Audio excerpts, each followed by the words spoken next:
Hello, I am Qiyara, and welcome to the video. Today, we are going to be watching what did WuWa do differently to make its latest story work so well. I came back to the story to play WuWa. I came back to play WuWa just to enjoy the story because I heard so many good things about the Renacita story. So I just want to see what they have to say about this. Many people lower their expectations the moment they load up a... What did WuWa do differently to make its latest story work so well? While many people lower their expectations the moment they load up a gacha game, I've always argued that there's nothing... Do people lower their expectations with the gacha games? I don't know. I think a lot of people play gacha games for story. Nikkei, I know it's a Gooner game. It's got a really good story. A lot of people play it for the story. They also play it because they're Gooners, but the story and that's good. I think Honkai Star Rail's story was really good for... I don't know, I really liked Penacony at least, and Bellabog, and Xian Jolofu was okay. But, interesting thought. Stopping them from creating something memorable. The lore behind the scenes is often interesting enough that it could become a good foundation, and sometimes the stories themselves have some great ideas. And the characters? The entire point of these games is to make you want to spend money on them, so sure... Second.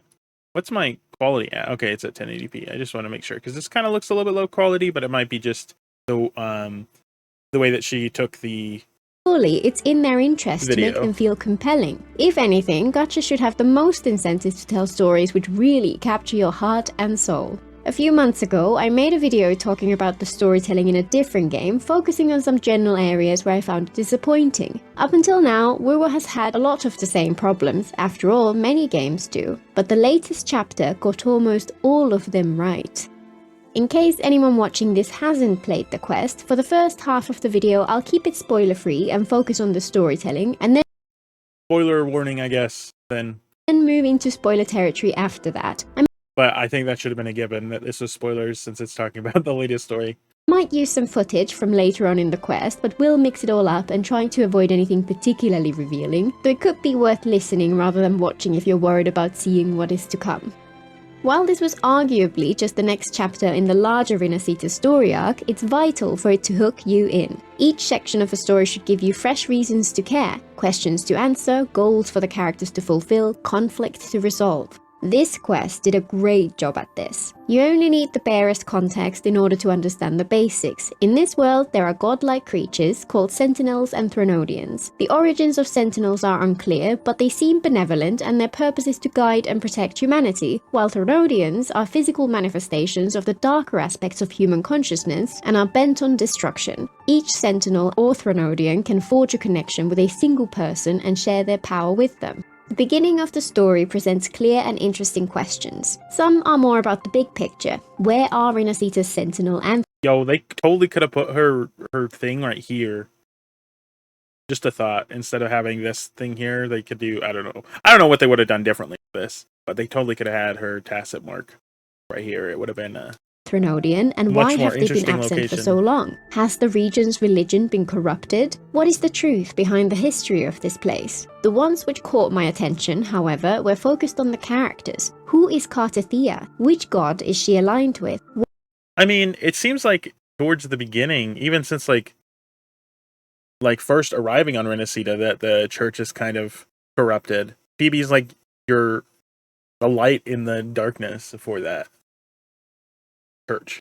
Why was she trapped in the sphere, and is she really as innocent as she seems? Cantarella, on the other hand, has a murky reputation and a sly demeanor. What's the truth behind her story? Can she be trusted, or should we be wary of her motivations? And who really was the Blessed Maiden? We quickly get some answers, especially about Cantarella, but each one only led to further questions, which were even more interesting, which is exactly how a story should start. And the characters' goals were crystal clear as well. The Rovers is to find the Imperator, the region's sentinel. Their companion Abby's frequency is weakening, and the Imperator should have the knowledge they need to fix it. This goal was a little sidelined in the previous quests, but it was front and center here. Both Kartathea and Cantarella join them on this quest since they want to find the Sentinel too. Kartathea wants to recover her lost memories so she can understand her place in the world, while Cantarella wants to save her people from chaos. When their motivations are clear, the characters become believable and it is so much easier to care. We know the reasons behind every action as they drive the story forwards, and when their motivations end up at odds with one another, we get a much richer and more nuanced conflict. After the previous chapter, I began this one only mildly interested, but it quickly hooked me in. All of these gacha games have an annoying habit of using paragraphs of text to say something which could have taken just a sentence, and then often repeated a couple more times just in case you missed it. She's throwing shade at Genshin right now. And, I mean, that also kind of throws shade at HSR too. While this quest did have some sections which were a little drawn out, the info dumps in particular, most of the dialogue was refreshingly to the point. For the most part, those slower sections fit the pacing of the quest, and since they were providing answers to the questions which had been planted earlier, even those were often welcome. And then, whenever the tension ticked upwards, the conversations were more pointed. It's still far from the most compelling dialogue you'll ever encounter, but if this were to be the baseline for the game from now on, it would absolutely stand out from the crowd.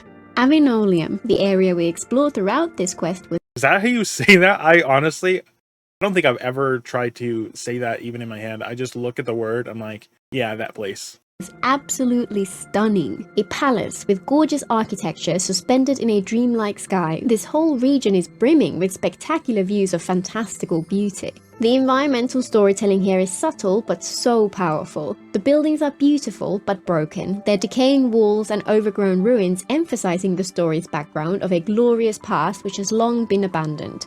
And the exploration for this place would be absolutely horrid if you couldn't fly. The world itself is corrupted, and we fight to clear the darkness and find the truth. At first, the palace is scattered and fragmented, with pieces flung far from one another, a fitting metaphor for Kartathia's fractured memories and jumbled sense of self. A pathway as we recover her story sees us reconstruct the palace too. Every step we take towards rebuilding her is reflected in the environment itself as it slowly begins to take shape. By the end, as she remembers... You know what, that's true. That's interesting. I didn't even think about that.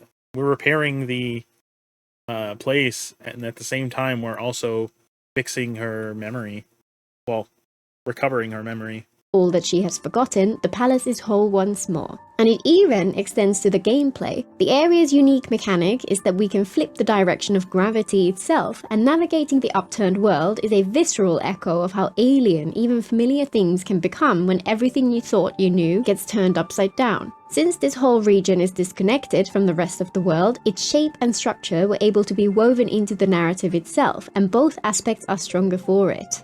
And they even made some use of subtext. Subtext is when implicit meaning is hidden in the text but is not stated directly, and it can truly make or break a story. Subtext provides nuance, depth, tension, and character to the dialogue. The friction between what someone says and what they mean can reveal so much about them. For the most part, the dialogue was fairly surface level, but the quality of the voice acting brought enough emotion for all of it to feel natural, and the occasional use of subtext brought enough extra nuance that every conversation felt like it had that extra depth, even when it wasn't really there.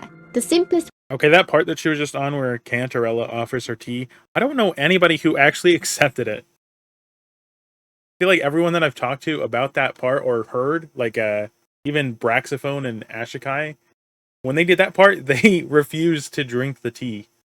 Because leading up to that, she was a very suspicious character. So, I wonder what happens if you actually drink it. The way they did this was by making a character avoid saying something. Often, during Kartathia's conversations with the rover, she would revert to silence, and each time it left space to infer her character. When Rover tells her not to worry about helping figure out whose resonator she is, her silence speaks volumes. Either she's worried, and since that is the driving force behind her actions, she can't just set aside her concerns. Or maybe she's still hiding something, and she's not as trustworthy as she seems. She's playing on PlayStation. That silence can... Wait, is this even on PlayStation? I don't know. It said press X to go up, so I would assume that's PlayStation. Maybe she's on Xbox? I don't even know if this game's on Xbox. Maybe she's just using a controller on PC. I don't know. Convey more emotion than any static line of dialogue could have managed, and every conversation which follows ends up feeling deeper too. Instead of just random throwaway dialogue, it comes across as characters trying to keep themselves occupied and avoid thinking too much about their fears, or even just trying to figure out how much they can trust one another. I'd love to see them use subtext more, but of course, it's easy for such things to be lost in translation. The controlling, I can see her struggle with the gondola. That gondola sucks. I'm just happy that there was enough there on occasion that it made the entire story come to life. Cinematography is one. Wait, maybe it doesn't. Wait. 1 second. Just happy that there was enough there on occasion that it made the entire story come to life. I think she is playing on a controller. Yeah, it says L1 right there. So maybe it's easier on a controller because you can just subtly change it instead of pressing A or D on your keyboard. Interesting.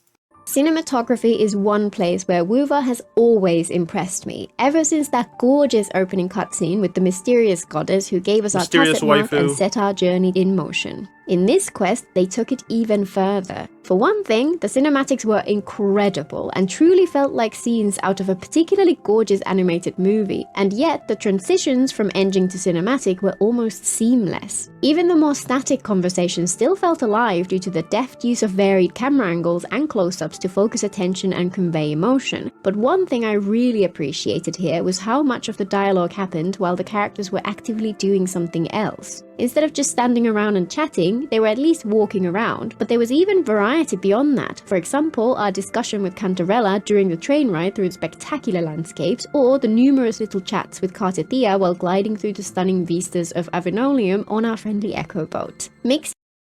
I think that this was a weird part. I don't know. I think it's a bit odd to just go first person of the train Echo thing. I think I don't know. I just find it odd. I have nothing else to say about that. Mixing things up like this not only saves time, but it also provides a much needed sense of movement to what could otherwise have seemed like bland dialogue.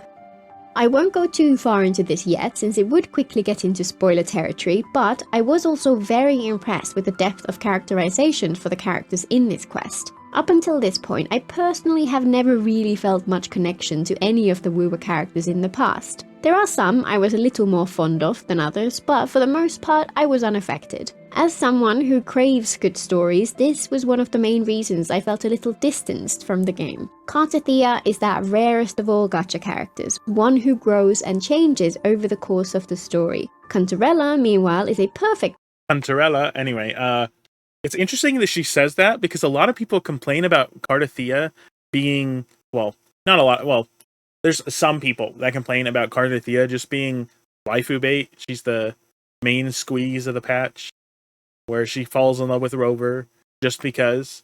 But she does have a lot of character depth and growth that she has throughout this quest that is just thrown away by people who don't want to look into it, I guess. Example of one of the most effective ways to make an unchanging character feel dynamic, by shifting our perspective on them instead. By the end of the story, I absolutely loved them both, and for the first time, I have been well and truly hooked. Cartethia in particular is an instant favourite. This aspect of the story is likely helped a ton by how focused it is. By having so few characters involved, the ones who are present have a lot more space to shine, and I think it worked wonders here. WuWa also has that age-old problem where they have clearly spent a lot of time building up some intricate and complex lore, but have struggled to present it effectively. In this quest, they still had several of those long conversations where heavy chunks of exposition are dropped on you one after another. The lore did suffer from being a little too convoluted at times, and I've seen a lot of people say they struggle to grasp the implications of each new reveal when put into context of what we knew already. However, overall, this was a pleasant surprise for me. 1 second, my camera's lopsided. Let me fix it, and then I'm gonna probably.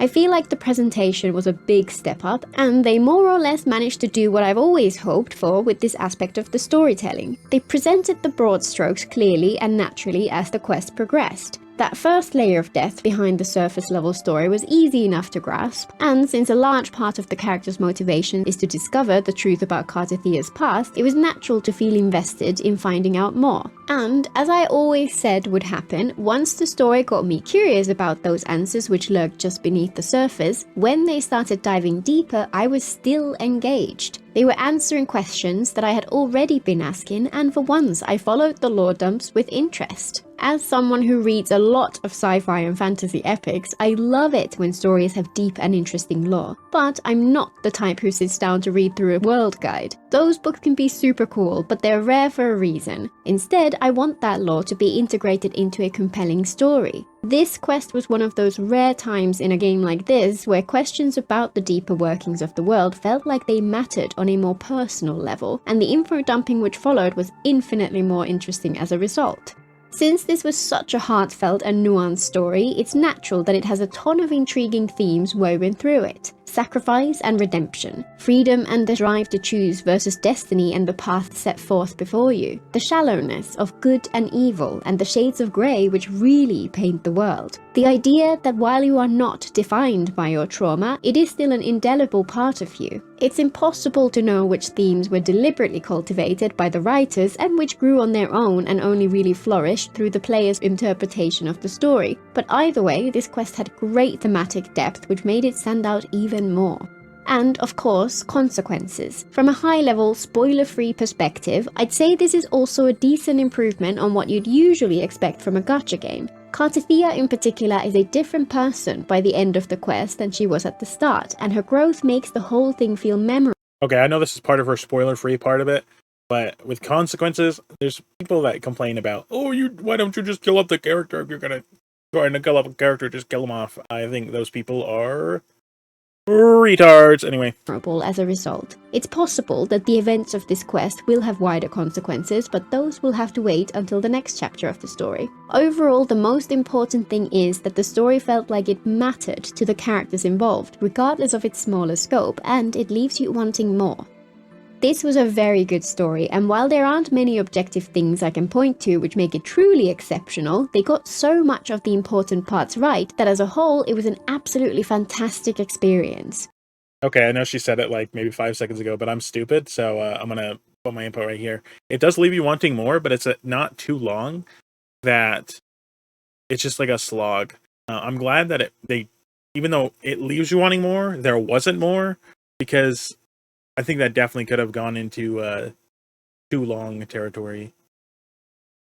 For a long while, I've been on the fence about WuWa's story. I was underwhelmed by much of what we got in version 1, and while the early parts of Renacita were a noticeable improvement, I still found myself a little underwhelmed compared to the rave reviews it got from much of the people who played it. I went into this expecting more of the same, and instead got a heartfelt story in a stunning setting with nuanced characters who I quickly came to care about and led up to a spectacular climax. While the lore behind it all can be a little too much, the actual story itself, the motivations of the characters, the actions they take, the conflict they get into, all feels refreshingly human. If this is what we can expect from Kuro from now on, then I'll be thoroughly impressed. Anyway, if you want to avoid spoilers, then this is as far as you should go. I hope you enjoyed the quest as much as I did.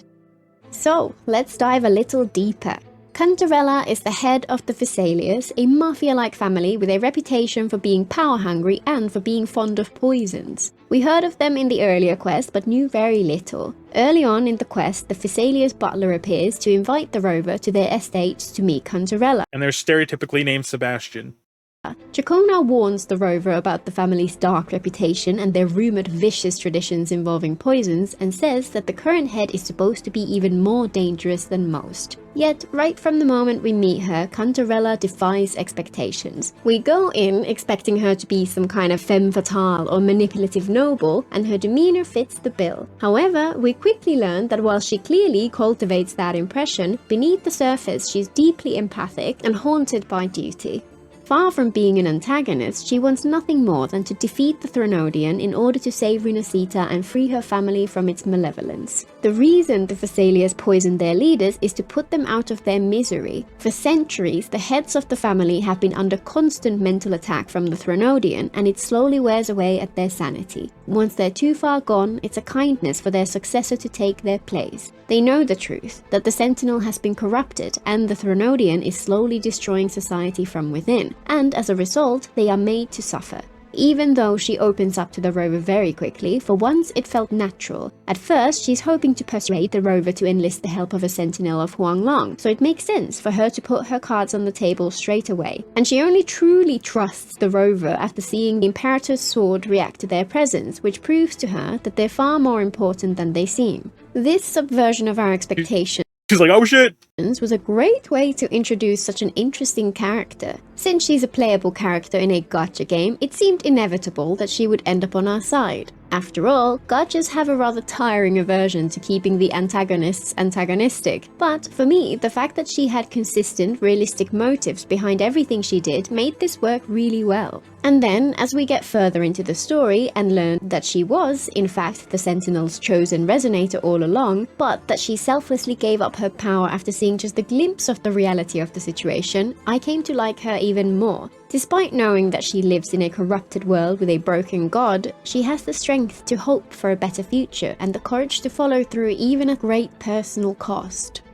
Kartithia is a mythical figure in Rinasita's folklore known as the Blessed Maiden Fleur-de-Lis. The stories say she was the Sentinel's resonator, destined to vanquish the dark tide which threatened to destroy the world. But the head of their religion claims that the stories are lies and that she was actually a minion of the Threnodian. At the beginning of this quest, she tells the rover that she does not know which is the truth, since she has only vague and confusing memories of her life before she was locked away from the world. Her goal is simple: to understand her past. At first she's innocent, reserved and uncertain. Her trust for the rover again feels natural. It starts off hesitant, but over the course of many conversations as the pair sets out to explore the palace and regain her memories, the seeds of friendship begin to grow. This has been a point where WuWa's stories have missed the mark for me so far. Everyone always becomes close to the rover, but it always felt rushed and out of character, and every single one felt a little less realistic to me because the hands of the author steering the story were much too obvious. Kartithia's feelings towards the rover follow the same pattern, but every step along the way felt like it fit.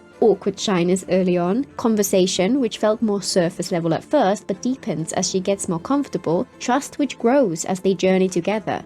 An interesting facet to her story is that just like any gacha character, her essence remains unchanged. From start to finish, she's always good to her core, but despite that, she shows great growth throughout the story. While she's uncertain at first and clearly fears that the truth about her past will be painful to discover, as she puts together the fragments of her history, she learns to accept that trauma as a part of her. Her pain forges her into a stronger person, and while it will always be a part of her, it does not define her. She learns that she was, indeed, created by the Threnodian and was always intended to be a tool in its quest to destroy, but her past self discovered this fact and chose to fight against her destiny. Even back then, she stood against the darkness. I half wonder whether it could have been even better if she had discovered that she'd been willingly on the Threnodian side in the past, since that would have added even further weight to her new sense of resolve, but the way it plays out right now already works so well.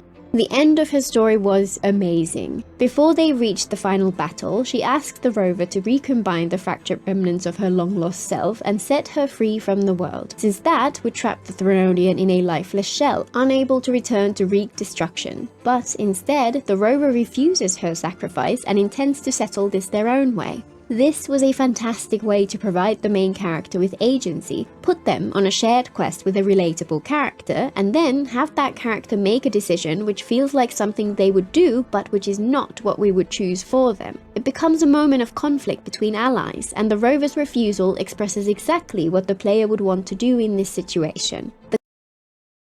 It also builds on what we already know about Rover with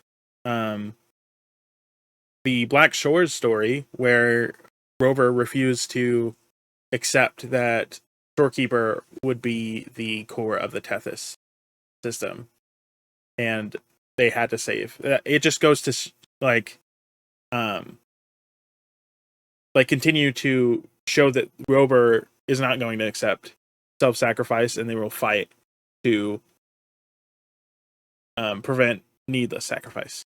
The cutscene where Kartithia joins the rover's fight against Fleur-de-Lis was incredible. She explodes with the power of her second awakening, and the animation and voice acting are just something else. But when even that is not enough, she makes her final sacrifice, giving all of her power to the rover in the hopes that they can defeat the darkness. After an epic fight, the rover wins and stabs Fleur-de-Lis through the heart, releasing her from her torment. This whole sequence was exciting, emotional, and utterly beautiful. The Sentinel then finally steps in and uses the last of its strength to grant Cartithia life. While this is a very well-known trope, it feels like it was done well here. There's still a lasting consequence, as Cartithia is granted the choice between either wiping all her memories and losing all of her sense of self, or living with the trauma she endured both as Cartithia and Fleur-de-Lis. She chooses to reaffirm the lesson she learned throughout the story, that trauma becomes a part of you, and if you can grow beyond it, it becomes a source of strength. Her resurrection does cheapen her sacrifice a little, and I do kind of wish that this conclusion had been left until the next part of the story, so we could really feel that she might be permanently gone, but it still that seems cheap to me. Still felt better done than in countless similar stories. Cartithia's response at the end feels like the perfect conclusion to this part of her story arc. Her new goal is to become stronger than the rover so that she can repay the favor in the future. Her story up until that point was one of reconstructing her sense of self, but at the climactic moment she was dependent on Rover's power. She gave it her all, but even that was not enough. One of the most fundamental facets of her path was her will for self-determination in the face of a past where she was literally created to serve the very force that she wants to defeat. So now that she's looking towards the future, it makes so much sense that she would wish to take that growth even further. Overall, I found her story moving, and she's far and away my favourite character in the game. While the quest's focus was on Cartithia and to a lesser extent Something I just had this thought. Cartithia, something about her design, I don't know if this has any deeper meaning, but her crown is like a, well, I don't even know if you'd call it a crown, but like her thing around her head is like a thorn of crown, or a crown of thorns. Which I know somewhat has a biblical meaning, but I don't exactly know what that is. Theory crafters can use that, or they probably are using that, but I don't know what purpose that actually has, but I just thought I'd say. Cantarella, it's also worth touching on two other characters. Chacona's introduction at the beginning of the quest was great. Thank you for not saying Cachona. Her name is Chacona, you're right. She already stands out as one of the more vibrant characters in the game, and her forte ability was a great way to both refresh our memory and launch into the rest of the story once our vision was gate-crashed by Cartithia. Her gleeful spreading of rumors about the Phassalias was also perfectly in character, and the only real complaint is actually, that she was... You know what? Yeah, that's true. She did spread rumors, which is definitely a bard idea, or a bard characterization. There for such a short time. I'm excited to see more of her. And then there's also Cadanto, an Echo whose story was surprisingly moving. He was Cartithia's first Echo after joining the Order. He trained with her for years, but died saving her life during the fight against the Dark Tide. He returned as a tacit Discord, and even then he defended her sword to the end. Outside of those two, this story was very focused, and while that can feel a little odd for a main quest in a gacha game, I think it was a good direction to take. A recurring complaint I have about gacha storytelling is that while they have intriguing themes in theory, they fail to explore them in meaningful ways and outright avoid morally complex questions. This quest manages to break that pattern. Take freedom and destiny, for example. Cartithia's backstory is a rebellion against the destiny she was created to fulfill, and her present self reaffirms her choice. Cantarella spent her entire life working behind the scenes for the good of all and refused the easy answers in the hope of finding a solution which would lead to a brighter future. Even Cadanto touched on this in a way, his story emphasizing the futility of someone trapped by what they see as their purpose in the world and the sweet release that can come from letting your supposed destiny go. Freedom isn't about grand speeches and epic fights against... Yo, she got more fabric in this than Cartithia has. Evil. I'm pretty sure it's the about same the quiet, outfit. How does she resolute have more refusal fabric? to let the forces of the world determine who you are and what you should do with your time on this world. And while it was not the main focus, the exploration of good versus evil is refreshingly nuanced. While the foundation of the story is the struggle between the purest good and the darkest evils of the human psyche, the things we learn and the forces we fight turn out to be far more nuanced than you might expect. The gods aside, this story makes the world feel like a place without absolute villains or pure heroes. I only hope that they become confident enough to have some characters remain morally grey even after we get to pull for them. The story's most effective theme was growth from trauma. The writing refuses to frame trauma as a tragic or permanent fate, or as something which defines a character forever. Instead, it becomes the foundation for growth. Kartathia's story embodies this theme. She was created as a tool for evil, shattered into pieces and isolated for years, but when she finally puts together the truth, she does not break. She feels the sorrow of her past, but does not let it own her. Instead, she finds a way to turn it into Her crown right here is so big. I don't know if I noticed that until just now. a source of newfound strength. Trauma isn't something to be defeated or somehow washed away. It's something you have to learn to live with. But while it will reshape you, it can turn you into a better version of yourself. All these themes are tightly woven into the characters' arcs, and while I would have loved for them to have even more nuanced exploration, they made the story feel far more engaging than it would have been without that depth. I feel like there was some room for improvement when it comes to the gameplay parts of the quest in Avinolium. Clearing out the corruption and then finding your way to stomp the sword platforms to knock huge chunks of buildings back into alignment was a nice idea to begin with, but it dragged a little by the end. Yeah. I'm not sure what they could have done to spice it up, and the story was compelling enough to keep me going, since I always wanted to know what would happen next, but to me it did feel like it was missing something. I think part of the problem is every time you have to switch the gravity, there is that animation. So by the end of it, you've spent, I don't know, you're wasting 10 seconds every time you want to switch the gravity to a different side. And I understand that Pro is likely using that as like a loading zone so that they can adjust the mechanics of the game so that it works as they want it to. But it does kind of drag, like she said. It was also a little annoying to have repeated fights with only Spectro Rover available. Ever since I started playing Genshin, I've been crying out for these kinds of sequences to let us switch between multiple elemental versions of the main character, since at least then there would be some depth to the combat. So imagine my elation when, during the fight with... Yeah, this is awesome that they let you use all three of the elemental rovers. I hope that they do something with this in the future. Some people were saying, I think Saint and some people on Reddit I saw saying that they wanted to be able to use Rover in the multiple different forms.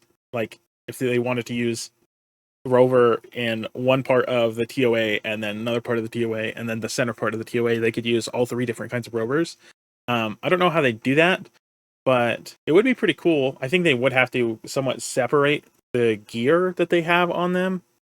Maybe, I don't know how they do it, because it would be kind of annoying not being able to have the sword on them. Like you just want to use the Sword of Genesis or whatever it's called, and if they separate the characters, then only one of the rovers has it on it, and so after each time you use them, you have to go out of the TOA or go out of the Whimpering Waste or whatever you're doing, and then switch it onto the next character. I know Arrow Rover has their own legendary sword or 5-star sword, but I think that there's some way that they can do it that would work really well, but we'll see. Fleur-de-Lis, we were finally given that chance. WuWa's combat takes that idea to another level, since the types of synergy it provides actually dovetail really well with the combination of different rovers, and What does dovetail mean? Dovetail. Term? Fit together perfectly, harmoniously, like two things that complement each other. Okay, good to know. Really enjoyed that part of the fight. I understand why they won't let us have rover-only teams in the rest of the game, but please, Kuro, let us always fight like this during story quests. It's just perfection. Another slight issue was the pacing. The lore-heavy aspects got a little convoluted at times, and while I know many are obsessed with its intricacies, I couldn't help but feel that some of its presentation was disappointing. What made this quest shine was the very human story of the characters involved, which was refreshingly heartfelt. The history of Kartathea and Fleur-de-Lis comes to us in smaller slices, which we discover throughout the story, leading to a very satisfying conclusion once we see the big picture come together. Meanwhile, the other parts of the lore not only left me feeling unmoved, but they stopped the story's pacing in its tracks at the most vital moment. We had that incredible sequence at the climax which built the tension up to even greater heights and finished off with a beautiful cutscene showing the death of Fleur-de-Lis and then the rover soaring through the sky to catch Cartithia's body before laying her to rest. That momentum was brought to a screeching halt when the Imperator appeared out of nowhere to drop a ton of lore. This lore is important, but I wish that those details had been seeded throughout the story, just like Cartithia's memories were. You know what? True. I think that probably would have been better than just lore dropping at the end. Imperator's appearance at the end would then have felt like a satisfying answer to the questions those details would have raised, and the conversation would have been both shorter and more impactful. Perhaps this could have been a way to make Cantarella's investigations feel more important too, since she could have gone off to follow those breadcrumbs about the Imperator while we unsealed the lost memories. The story as a whole would of course be stronger if we got to spend more time with these characters, since that could have let their relationships grow at a more measured pace and provide much more space for gradual exposure to the lore, but sadly, gachas have struggled to nail that more satisfying style of storytelling over longer periods of time.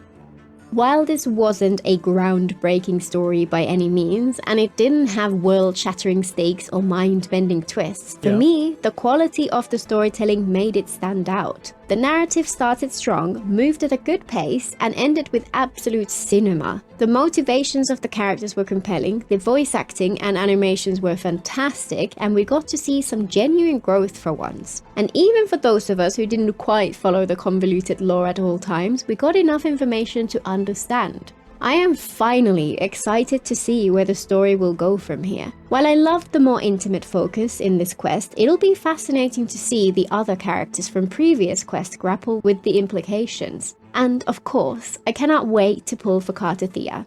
Until next time! Yeah, that was a good ass video. I wish I understood. Let me leave a like. I wish I knew how to explain my thoughts like this.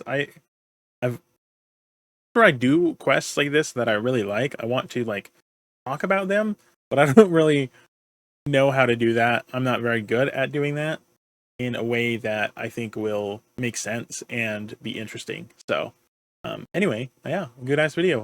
Let me subscribe and like. That is it for the video. Yeah, like, comment, subscribe. I will see you guys later. Bye bye.